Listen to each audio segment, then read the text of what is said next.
बहुत पुरानी योजना आपका कोरबा से लेकर रांची तक नई रेल लाइन। बचपन में मैं जसपुर वाले एरिया में रहता था तो नई रेल लाइन का बड़ा ख्वाब रहता था, पर बाद में समझ में आया कि रेल लाइन से आम लोगों को कभी फायदा नहीं मिलता। ये फायदा मिलता है आपका माइनिंग इंडस्ट्री या जो उत्खनन कर रहे हैं उनको।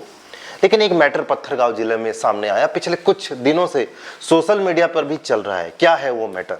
सबसे पहले हमें समझना पड़ेगा, धर्म जयगढ़ से आपका लोहरदगा ये रेल लाइन लगभग 300 किलोमीटर के आसपास ये डिस्टेंस है। हो सकता है किलोमीटर में कुछ हेरफेर हो, बट इसी के आसपास है।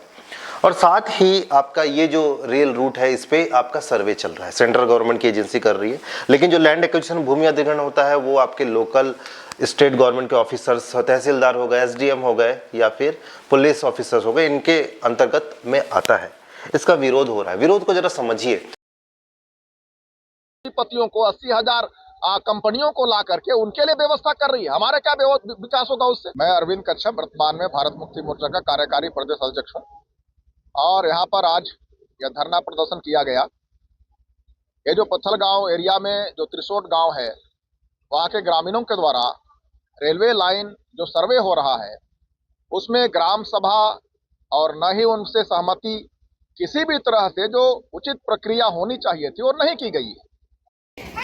आज 80,000 पूंजीपतियों को 80,000 कंपनियों को ला करके उनके लिए व्यवस्था कर रही है। हमारे क्या विकास होगा उससे? मैं अरविंद कच्छप, वर्तमान में भारत मुक्ति मोर्चा का कार्यकारी प्रदेश अध्यक्ष हूँ और यहाँ पर आज यह धरना प्रदर्शन किया गया।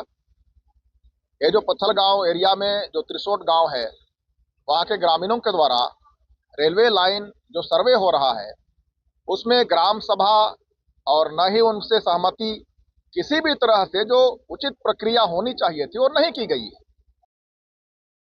हसदेव अरण्य का मामला तो आपको पता होगा, किस तरीके से अभी 98,000 पेड़ काट दिए गए हैं कोयले के लिए, और जबकि आदिवासियों के द्वारा ये प्रोटेस्ट हुआ था वहाँ का। और ऐसे रायगढ़ जिले में कई जंगल जहाँ पर पेड़ काटे गए बिना किसी ग्राम सभा के परमिशन से। विस्थापन का दर्द एक अलग दर्द होता है, हम नहीं समझ सकते। शहर में रहने वाले आदिवासी लोग की फीलिंग हम नहीं समझ सकते। और ये बात तो तय है कि किसी रेल लाइन बनने से कोई आदिवासी कार में नहीं आने वाला है, या उसको मेडिकल फैसिलिटी नहीं मिलेगी, या उसको अच्छा एजुकेशन नहीं मिलेगा। तो रेल लाइन बोलना या रोड पहुँचाना, इसका ये मतलब नहीं होता कि उनकी लाइफ स्टाइल या उनकी जो बेसिक चीज़ें हैं वो सुधर जाए। आज भी वहाँ मलेरिया से लोग मरते हैं। तो आज के इस वीडियो पर हम चर्चा करेंगे कि किस तरीके से पत्थलगांव डिस्ट्रिक्ट में जो है ग्रामीणों ने आपका इसका विरोध किया और कहा। नॉलेज वाली बात की दोस्तों, एक बात बता दीजिए, हो सकता है उसमें से बहुत से लोग पढ़े लिखे ना हो, पर नॉलेज वाली बात किया उन्होंने। नॉलेज वाली बात ये किया कि संविधान का जिक्र करते हुए उन्होंने ये कहा कि ग्राम सभा की परमिशन मिलनी चाहिए। इसमें पहले ग्राम सभा की परमिशन होनी चाहिए जो भी सर्वे हो रहा है, क्योंकि जब सर्वे होगा तो फिर लैंड एक्विजिशन यानी कि भूमि अधिग्रहण होगा तो उनकी भूमि छीनी जाएगी। तो इस तरीके से सब सारी चीज़ें हैं। तो बाकायदा ग्राम सभा का उसमें कोई परमिशन नहीं है और परमिशन नहीं दिया गया है, लेकिन फिर भी इस प्रोजेक्ट पे काम चल रहा है, ऐसा ग्रामीणों का कहना है। और पर्टिकुलरली एक ट्राइबल बेल्ट है जो अनुसूचित जनजाति के अधिनियम के अंतर्गत उस जगह को एक प्रोटेक्टेड जोन में रखना चाहिए, ऐसा उनका कहना है। तो इस तरीके से ये नॉलेज वाली जो बात उन्होंने की, काफ़ी अच्छा कि मैंने भी सर्च किया। रियली ग्राम सभा की परमिशन होना बहुत ज़रूरी है किसी भी प्रोजेक्ट में। मैंने अगेन आपको बोला कि ये प्रोजेक्ट जितने भी हैं इससे फ़ायदा कुछ लोगों का होता है, आम लोगों का नहीं होता, कभी भी आम लोगों का नहीं होता है।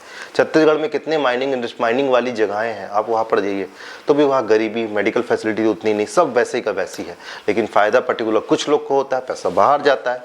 इससे कोई देश का बहुत बड़ा विकास नहीं होता, केवल कुछ सेलेक्टेड लोगों का ही फ़ायदा होता है ये सब सारी चीज़ों से। तो इस तरीके से दोस्तों ये जो विरोध है इस वीडियो के माध्यम से मैंने आपसे शेयर किया, आपको ज़रूर पसंद आया होगा। मिलते हैं अगले इंटरेस्टिंग वीडियो में। वीडियो देखने का बहुत बहुत धन्यवाद।